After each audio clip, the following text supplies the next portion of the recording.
जैसा कि हमने पिछली वीडियो में सेल के बारे में पढ़ा था, इस वीडियो में हम टिश्यू के बारे में पढ़ेंगे। तो टिश्यू क्या होता है? Group of cells. सेल्स के ग्रुप को टिश्यू कहते हैं। और अपन ने पढ़ा था कि सेल की स्टडी को क्या कहते हैं? साइटोलॉजी। वैसे ही टिश्यू की स्टडी को कहते हैं हिस्टोलॉजी। याद रखना, ये एमसीक्यू में क्वेश्चन बन जाता है। अब हम देखेंगे, हमारे सिलेबस में है टिश्यू के टाइप्स। तो सबसे पहले देखेंगे टिश्यू के 4 टाइप्स है मेनली। सबसे पहला एपिथेलियल, उसके बाद में कनेक्टिव टिश्यू, तीसरा हो गया नर्व टिश्यू, चौथा हो गया मस्कुलर टिश्यू। तो हम पहले पढ़ेंगे इन चारों को, अपन बारी बारी पढ़ेंगे। सबसे पहले पढ़ेंगे अपन एपिथेलियल टिश्यू। तो एपिथेलियल टिश्यू के अंदर क्या होता है कि जो सेल्स होते हैं ना, वो आपस में पैक्ड होते हैं, टाइटली पैक्ड होते हैं। ये क्या करता है, जैसे एपी का मतलब होता है ऊपर, यानी जो अपने बॉडी की जो ऊपर वाली लेयर होती है ना, उसको कहते हैं एपी। यानी आप ऐसे याद रख सकते हो, एपी यानी ऊपर। इसका मतलब सबसे ऊपर वाला जो पार्ट होगा वो एपिथेलियल टिश्यू होगा। कौन सा हो गया इसका एग्जांपल? सबसे बढ़िया स्किन हो गया। स्किन का क्या काम होता है? अपन कहीं फुटबॉल खेल रहे हैं, मान लो गिर गए तो अपनी स्किन छिल गई, तो ये अपने प्रोटेक्शन का काम करता है। तो ये होगी प्रोटेक्टिव टिश्यू हो गया एपिथेलियल। तो इसके एग्जांपल में स्किन आ गया सबसे पहले। तो स्किन के अंदर ये यूज होती है एपिथेलियल टिश्यू। उसके बाद हार्ट में भी होती है, और उसके बाद में लीवर में भी होती है, इंटेस्टाइन में भी होती है। अब इनके अंदर अपन स्किन को थोड़ा सा एक्सप्लेन करके पढ़ते हैं। ये लार्जेस्ट ऑर्गन है बॉडी का। कंफ्यूज मत होना, लार्जेस्ट टिश्यू उसमें फर्क होगा, लेकिन यहां पे क्या लिखा है? Largest organ of body. ये जब पूछे लार्जेस्ट ऑर्गन ऑफ बॉडी, तब इसका आंसर होगा स्किन। इसकी डर्मिस और हाइपोडर्मिस। वही एपी, यानी जो अपन देखते हैं वही एपी होती है। जब छिल जाता है तो व्हाइट अपने कुछ दिखने लग जाता है ना, वो होती है एपिडर्मिस। यही सेम जैसे एपिथेलियम मतलब सबसे बाहर वाली, तो इसमें भी 3 लेयर में सबसे ऊपर वाली लेयर होती है एपिडर्मिस। उसके बाद में अब हम देखेंगे, हाँ, तो फंक्शंस। जैसे अपन ना एपिथेलियल टिश्यू के फंक्शंस भी देख लेते हैं, क्योंकि आपके ये भी क्वेश्चन पूछेगा, फिर आप कंफ्यूज हो। वैसे तो जो मैं बता रहा हूँ फंक्शंस में ही है, लेकिन स्पेसिफाइली देख लो। ये हेल्प करता है किसमें? Observation of water and nutrients. इनको वाटर और न्यूट्रिएंट्स को ऑब्जर्व करने के अंदर हेल्प करता है। दूसरा हो गया एलिमिनेशन ऑफ वेस्ट प्रोडक्ट। तो जो अपने जैसे अपने पसीना आता है स्किन पे, या फिर अपन कुछ भी वर्कआउट करते हैं तो पसीना आता ही है, तो जो वेस्ट प्रोडक्ट होता है उसको एलिमिनेट करने में भी एपिथेलियल टिश्यू काम आता है। भी हो गया। ये याद रखना, लार्जेस्ट ऑर्गन ऑफ बॉडी पूछे तो स्किन कर देना। इसमें वो फंसा भी सकते हैं, जैसे पूछ लेंगे लार्जेस्ट ग्लैंड ऑफ बॉडी, तो उसमें कर देना लीवर। पूछ ले लार्जेस्ट टिश्यू, तो उसमें कर देना अपने कनेक्टिव टिश्यू। और तो क्या लार्जेस्ट बोन पूछ ले, चलो वो तो मैं आपको आगे पढ़ाऊंगा अगली वीडियो के अंदर, लेकिन अभी ये देख लो आप। लार्जेस्ट ऑर्गन अपना हो गया स्किन, लार्जेस्ट ग्लैंड हो गया लीवर। ये तो बहुत इंपॉर्टेंट क्वेश्चन, यानी ये तो आता ही रहता है एग्जाम के अंदर, अभी भी आया था, सेकंड गेट में भी आया था ये। उसके बाद में अपन पढ़े थे टिश्यू के थे 4 part, epithelial, connective, nerve, muscular. उसके बाद में अपन एपिथेलियल पढ़ रहे थे। एपिथेलियल के भी 4 पार्ट होते हैं। वो होते हैं, एक तो होता है simple epithelial tissue, cuboidal, columnar और स्ट्रेटिफाइड। ये कुछ नहीं होता, ये जैसे जिस शेप में होते हैं उनके ऊपर इनका नाम दिया गया है। जैसे सिंपल है, यानी सिंगल लेयर का होता है, सिंपल होता है, इसलिए इसका सिंपल नाम रख दिया। ये क्यूबोइडल शेप में होता है, क्यूबोइडल रख दिया। ये कॉलम के शेप में होता है, कॉलमनर रख दिया। ये स्ट्रेटिफाइड, यानी एक से ज्यादा लेयर्स होती है, इसलिए इसका स्ट्रेटिफाइड कर दिया। तो ये हो गया एपिथेलियल टिश्यू के बारे में। टिश्यू जो है कनेक्टिव टिश्यू। कनेक्टिव टिश्यू देखो क्या होता है कि कनेक्टिव टिश्यू के अंदर जैसे 2 सेल्स होते हैं, 2 सेल्स दूर दूर होते हैं, और उनके बीच में एक गैप होता है। वो गैप होता है, उस गैप को अपन कहते हैं इंटरसेलुलर स्पेस। और जो गैप होता है, उस गैप को फिल किया जाता है फाइबर्स और मैट्रिक्स के साथ में। वापस देख लो कनेक्टिव टिश्यू, इसके अंदर क्या होता है? सेल्स दूर दूर होते हैं, उनके बीच में बहुत जगह होती है, उस जगह को भरा जाता है उसको कहते हैं इंटरसेलुलर स्पेस टेक्निकल वर्ड्स में। उसको भरा जाता है फाइबर्स और मैट्रिक्स से। इसका क्या काम होता है? ये टिश्यू और ऑर्गन को दूसरे टिश्यू और ऑर्गन से कनेक्ट करता है। जैसा कि नाम में ही इसकी डेफिनेशन इसके नाम में ही है। कनेक्टिव टिश्यू मतलब ये कनेक्ट करता है दूसरे टिश्यू या दूसरे ऑर्गन से, पहले वाले टिश्यू और ऑर्गन को कनेक्ट करता है, उसको कनेक्टिव टिश्यू कहते हैं। सबसे बड़ा कनेक्टिव टिश्यू हो गया ब्लड अपना। अब सब देखते ही हैं ब्लड। तो मेनली अब इसके जो भी टाइप्स है अपन वो ढंग से पढ़ेंगे। ये बहुत इंपॉर्टेंट है, इनमें बहुत कंफ्यूज रहते हैं बच्चे। मैं तो अपने पूरे बीपीएड के अंदर इनमें कंफ्यूज ही रहा था, किसको लिगामेंट कहते हैं, किसको टेंडन कहते हैं, पूरा दिमाग खराब हो गया था। लेकिन अब ढंग से सुन लेना, तुम्हारा दिमाग खराब नहीं होगा। कनेक्टिव सबसे पहले अपन पढ़ेंगे ब्लड को। ब्लड क्या होता है? फ्लूइड होता है, जो कैरी करता है, क्या कैरी करता है? ऑक्सीजन को कैरी करता है, और कार्बन डाइऑक्साइड को बाहर भी निकालता है। तो यानी रेगुलेशन होता है ऑक्सीजन और कार्बन डाइऑक्साइड का, वो होता है एक फ्लूइड के थ्रू। उस फ्लूइड को अपन कहते हैं ब्लड। ये तो हो गया अपना ब्लड के बारे में। ये तो वैसे भी सबको पता होता है, इसमें कोई कंफ्यूजन नहीं होती।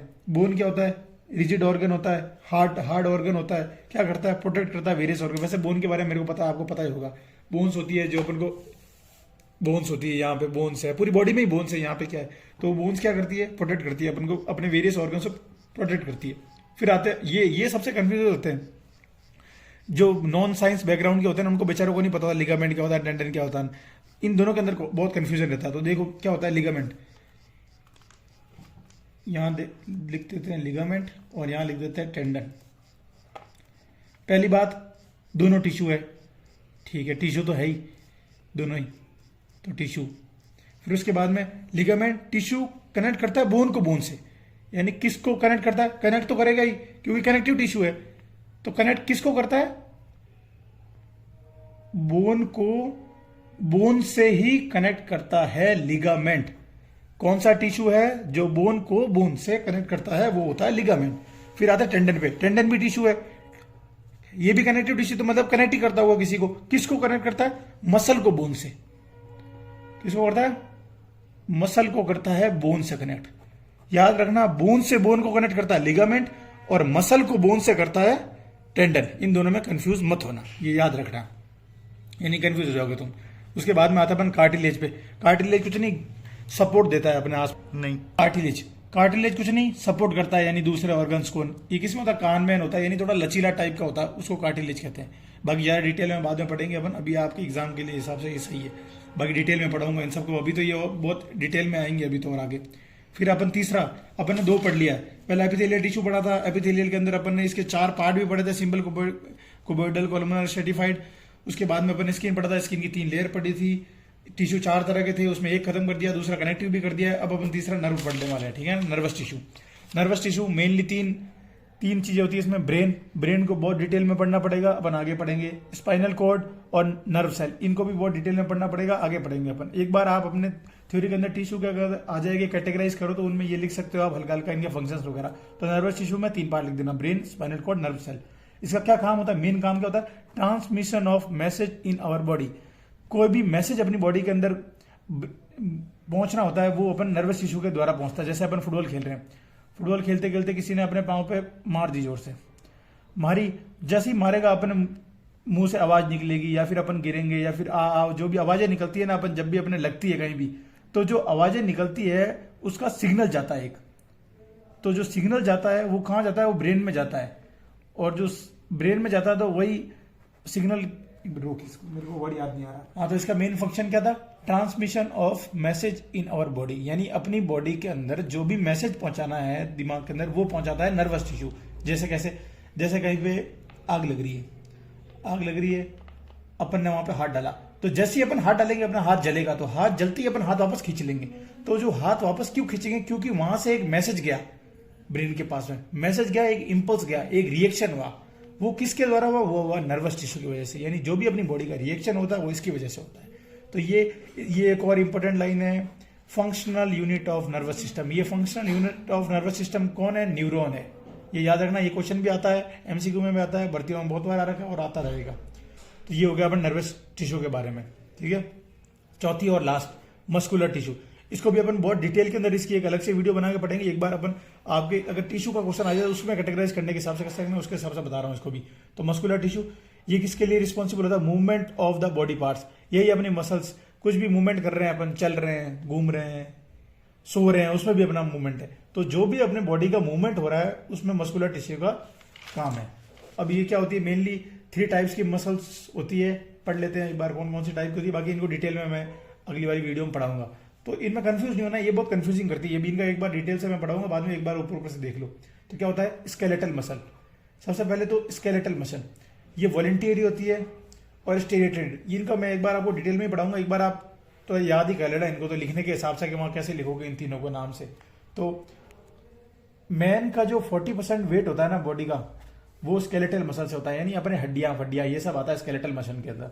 और 23% जो ह्यूमन बॉडी, यानी ह्यूमन का जो बॉडी वेट होता है वो भी स्केलेटल मसल की वजह से होता है, यानी अपनी हड्डियां वड्डियां। फिर आता है स्मूथ मसल्स, ये अपने जो बॉडी के अंदरूनी पार्ट होते हैं ना, उनके अंदर ये मसल्स होती है। तो ये इनवॉलेंटरी होती है, यानी अपनी मर्जी से नहीं चलती, ये अपने आप ही काम करती है। यहाँ तो क्या, जैसे मेरे को किसी को थप्पड़ मारनी है तो मैं हाथ उठा के उसको मारूंगा, यानी वॉलंटियरी है, मेरे हाथ में है, मैं उसको थप्पड़ मारूं या नहीं मारूं। तो ये तो आता है स्केलेटल मसल कहते हैं, वॉलंटियरी होती है। ये इनवॉलंटियरी होती है, अपने हाथ में नहीं होता है, अपने आप ही काम कर रही होती है, बॉडी के इंटरनल ऑर्गन्स में होती है। इनको स्मूथ मसल्स कहते हैं। यानी स्मूथ। जब थप्पड़ मारूंगा ही नहीं तो अपना स्मूथ ही है। तो ये तो होगी स्केलेटल, याद रखना स्केलेटल मतलब अपने हाथ वाथ ये नहीं, अपने वॉलंटियरी होती है, और हड्डी वड्डी ये स्मूथ हो गई, इनवॉलंटियरी। फिर तीसरी आ गई कार्डियक, ये कुछ नहीं हार्ट के अंदर होती है। कार्डियक वैसे भी आप याद ही रखो, कार्डियक अटैक आता ही है, आपने सुना होगा कार्डियक अटैक, कार्डियक यानी ये हार्ट से रिलेटेड होती है। यानी कार्डियक मसल कहाँ पे होती है, ये भी हार्ट के अंदर, और ये भी इनवॉलंटरी होती है। यानी ऐसा नहीं है कि आपका मन कर गया कि नहीं मैं अब हार्ट को बोल दूंगा भाई काम मत कर रुक जा, नहीं, वो जिस दिन रुकना होगा अपने आप रुक जाएगा, उस दिन आपका जैसे डाउन हो जाएगा। तो ये आज अपन ने पढ़ लिया, इसमें एक ही वॉलंटियरी थी स्केलेटल मसल, ये दोनों इनवॉलंटरी। ये भी क्वेश्चन बहुत आता है कि इनमें से कौन सी इनवॉलंटरी है, स्मूथ मसल और कार्डियक मसल इनवॉलंटरी है, ये वॉलंटरी है। तो ये हो गया आज अपन ने पढ़ा चारों टिश्यू के बारे में। मिलते हैं अपन अगली वीडियो में, तब तक के लिए जय हिंद, गुड बाय।